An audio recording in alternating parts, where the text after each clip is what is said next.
Welcome. My name's Bob Quinn, and I'm the Commissioner of New Hampshire's Department of Safety. As you know, commercial drivers are in extremely high demand nationwide and are critical to a successful economy and the overall quality of life in the state of New Hampshire. This new training video is a vital resource and should assist each of you in successfully completing your CDL pre-trip and basic control skills test. I want to thank each of you for your interest in this very important profession, and I wish you the best of luck in a safe and successful career as a commercial driver who we all rely on. Hi, my name is John Marasco, and I'm the Director of your New Hampshire Division of Motor Vehicles.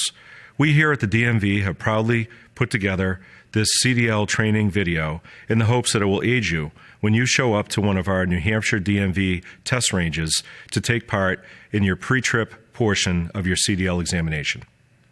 Using the vehicle inspection checklist provided in Section 11 of the CDL Driver's Manual, please demonstrate that you know how to conduct a vehicle inspection of all vehicle safety critical items as you would normally do for any vehicle you are about to operate. You are to conduct the vehicle inspection as outlined in the CDL Driver's Manual. You may use the checklist for your test and may check off items as you have completed them, but no additional markings or writing may be placed on the list. As you do your inspection, you must name each item, touch or point to the item or items you are inspecting, and fully explain what you are inspecting each safety critical item for. If you do not do so, you will not get credit. During the test, you will only inspect items down the driver's side of the vehicle. If there are any items that are unique to the other side, please inspect those items as well. When inspecting the operation of the lights, inspect all lights on the vehicle. When entering and exiting the vehicle during the test, you must set your parking brake, place the vehicle in neutral, and safely enter or exit, maintaining 3 points of contact at all times. The pre-trip can be conducted in any order that works best for you. You need to cover all of the content in the manual, but not in the same order as the checklist. As you do your inspection, you must name each item, touch or point to the item or items you are inspecting, and fully explain what you are inspecting each safety critical item for. If you do not do so, you will not get credit.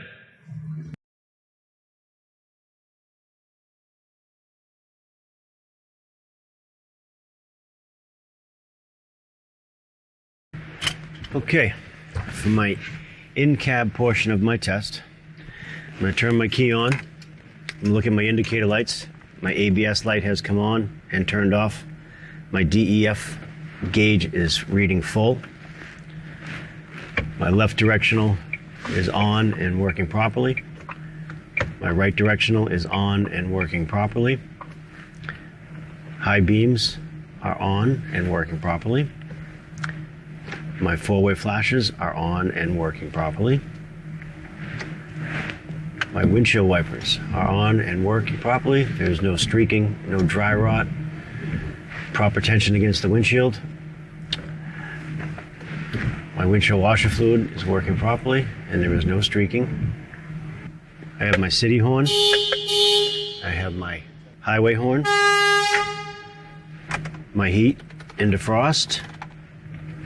Defrost is on and blowing air properly. Move it to heat. Heat is on and working properly. So we're going to do our brake test. I'm going to start the engine now and bring it up to 120 psi for my governor cutout.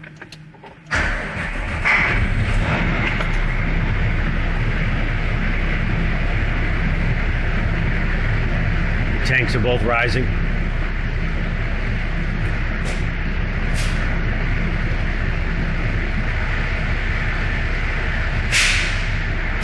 All right, my governor has reached its 120 psi governor cutout. You heard it with its sneeze. I'm going to shut my key off. I'm going to put it back into the on position. I'm going to, I have my chocks are set. I'm going to release my brakes. And I'm going to hold my service brake down. Once my gauges have settled off, and I will stop my timer for 60 seconds. All right, and that is 1 minute. I have lost no pressure in my tanks. My next step is I'm going to fan my brakes down to 55 psi, and my audible and visual alarm will appear.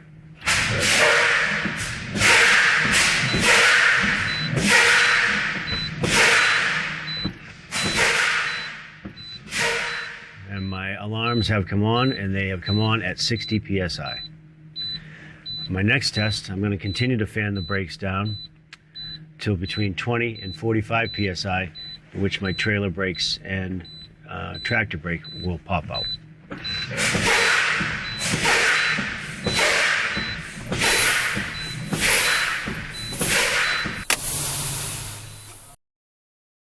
And my brakes have both popped out at 40 psi. That test is complete. I'm going to fire my truck back up to 120 psi to the governor cutout.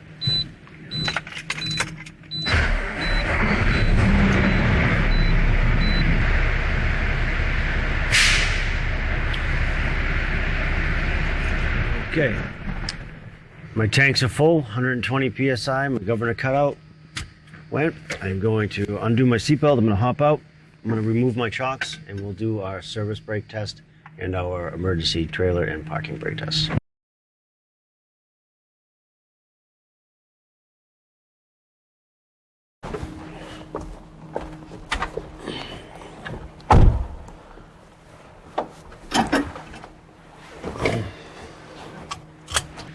All right, so I'm going to do my parking brake, trailer brake test.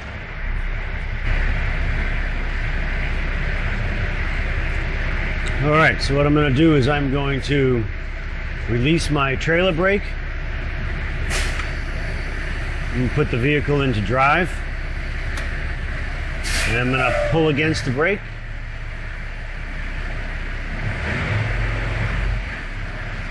It does not move. I'm going to do the same thing now for the trailer brake. I'm going to release the parking brake and make sure the trailer brakes are secure and lean against those.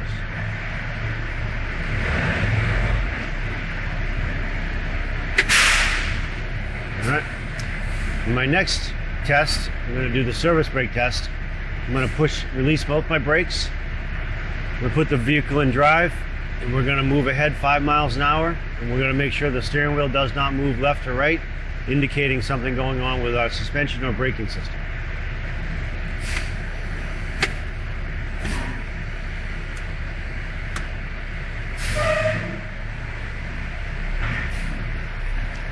I felt no movement in the steering wheel, no side-to-side movement. Everything appears to be fine. For the hydraulic brake test, the first thing you're going to do is check the brake assist motor. To do that, you're going to turn the key to the on position and apply your foot to the brake and listen for the sound.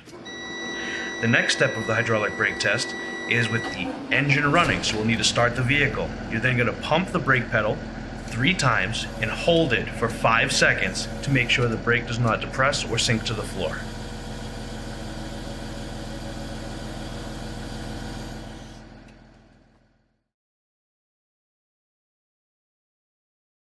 For the passenger entry and lift, you're going to check to make sure the doors aren't damaged, they open and close freely, there's no cracks in any of the glass if applicable, that the steps are clean and clear of any debris, the handrail is securely mounted, and the head bumper is secure and has no damage. To check the emergency exits, we're going to make sure that they open and close freely, they relatch, and when open, the alarm sounds, if equipped. When checking the passenger seating, you're going to inspect that there are no broken seat frames, the frames are securely attached to the floor, and that the cushions are securely attached to the frames. For the passenger monitoring devices, you're going to check and make sure all that your mirrors or cameras are adjusted properly and are not damaged.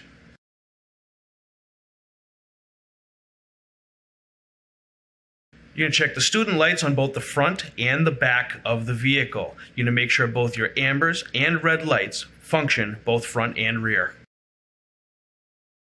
When checking the stop sign, we're going to make sure that the stop sign opens and closes freely, that the stop sign has no damage, and that the lenses aren't cracked or damaged, and that they illuminate when activated. We're going to make sure that the safety arm is securely mounted to the front of the bus, and it opens and closes freely when activated.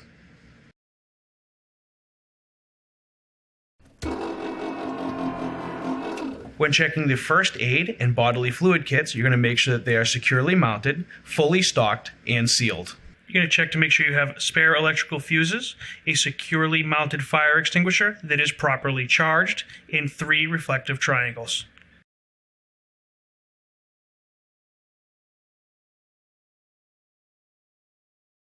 All right, so at the front of my truck, I'm looking at my 5 clearance lights, the amber in color, clean, clear. I've got my directional here, amber in color, properly secured, no condensation. My headlamp, it's clean, it is secure, no condensation. Again, I have a headlamp. It is clean, clear, and properly secured. My directional, it's clean, clear, properly secured, no moisture.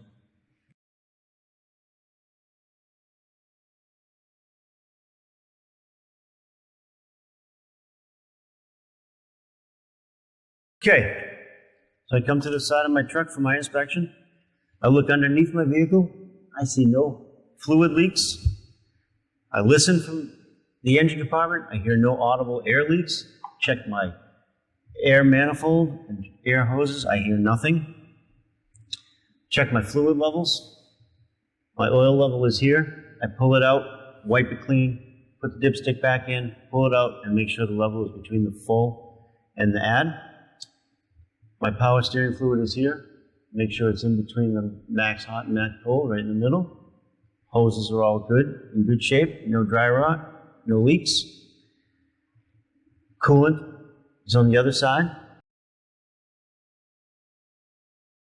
Coolant levels between the min and the max, proper level. My cap is secure. My hoses are all secure, tight, and there are no leaks. Battery container properly mounted to the frame. If I were to open this up, I'd be looking for corrosion. I'd be looking for leaking batteries, swollen batteries. I'd be checking all my wires for tightness to the terminals. I'd be looking for frayed wires, exposed wires, anything that would potentially cause a short.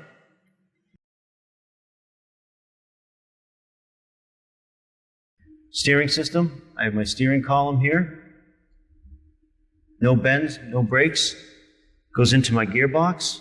Gearbox is properly secured to the frame. All the bolts are secure and tight, no shiny threads, no leaking. So a gearbox connects to my pitman arm.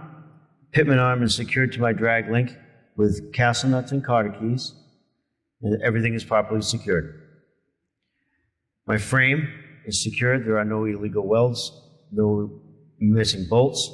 Everything is secure. My springs, my forward mount is secure. There are no loose bolts, no shiny threads. Secured properly to the frame. My springs are not cracked, not broken, not scissored. Properly secured with the U-bolts attached to the axle and the aft mount. It's properly secured to the frame. Nuts and bolts are properly secured. There are no shiny threads for looseness. My tires here is free of any abrasions, no bulging, no plies showing. The top of the tire is worn evenly. If I had my depth gauge, I would put it in and it has to be greater than 4/30 seconds. To my brakes, my brake lines are secure. They're not dry rot, not cracked. There's no leaking. To my brake liners, there are no brake contaminants, grease or oil, anything to prohibit it from stopping. Move down to my wheel. My wheel is free of any cracks, dents, damage, no illegal welds. My lug nuts are secure. The stud holes are not oblong. There are no shiny threads. There are no rust trails indicating looseness. My pressure gauge is here. I would take my air pressure gauge, stick it on there, get my reading. Has to be within the specification of 100 psi for this tire. My mirrors are properly secured to the truck. They are clean, they are clear, no obstructions. Moving down the side of the truck, I've got my DEF tank. Cap is secure. Tank is properly secured to the truck. There are no damages, and it is not leaking. Hoses and lines from DEF are secure. My fuel tank, properly secured to the frame. There's no damage. I see no leaking. Cap is secured and tight. Hoses and lines are all in good shape. All right, so I come to the back of my trailer, back of my tractor. I've got my electric lines and air lines properly secured, suspended off the platform. There's no chafing. Everything is secure. Check the plug for my connection for corrosion. My glad hands, checking the rubbers inside to make sure there's no dry rot, properly seated. My air line for my fifth wheel, properly secured, no leaks. My frame, clear of any welds, any loose bolts. Cross members are attached, free of any cracks, and properly secured. Trailer, my lenses are amber in color. They are clean, clear, properly secured to the trail. My DOT tape is properly secured to the trailer. There are no chips, there's no cracks. It's all present. My skid plate, properly lubricated. It's attached to the apron, and there is no gap between the apron and the skid plate. The apron is in good shape. There are no welds, no damage to the apron. My locking jaw is properly secured around the shank of the kingpin and secure. Fifth wheel pins are properly mounted and secured. They are tight, and they will not allow the skid plate to move fore or aft. Coming to the back of the tractor, got my kingpin, and the jaws are properly around the kingpin, and it is secure. I've got my frame is secure. The frame has no illegal welds. There are no cracks. Cross members are welded. There are no cracks. They are secure. I also have my floor of my trailer. There are no holes for material to fall through. The trailer looks secure. My landing gear is properly secured. Pads are free from movement. There is plenty of clearance between the landing gear and the back of the tractor for turning. Moving on from the landing gear, I'm looking at my frame, making sure there are no illegal welds, there's no repairs. Also looking at the bed of my trailer, making sure there's no holes, material to fall through. My lens is clean, clear, properly secured to the trailer. Continually looking at my DOT tape, secure, no cracks. My ABS light is properly secured, so the correct color. Marker light, it's red in color, properly secured, no damage.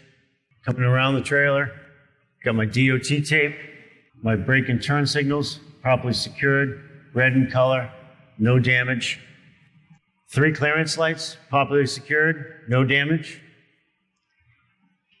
My right turn signal and tail light, properly secured, no damage, and of the right color. Our GOT tape on the bottom, it's not damaged, covers the back of the trailer. Thank you for taking the time to review this CDL training video focused on the pre-trip inspection.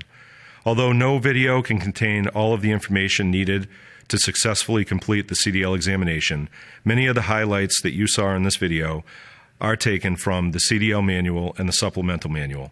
But we strongly encourage you to review all materials that you have available to you to make sure that you are successful when you come to one of our DMV test ranges in the future.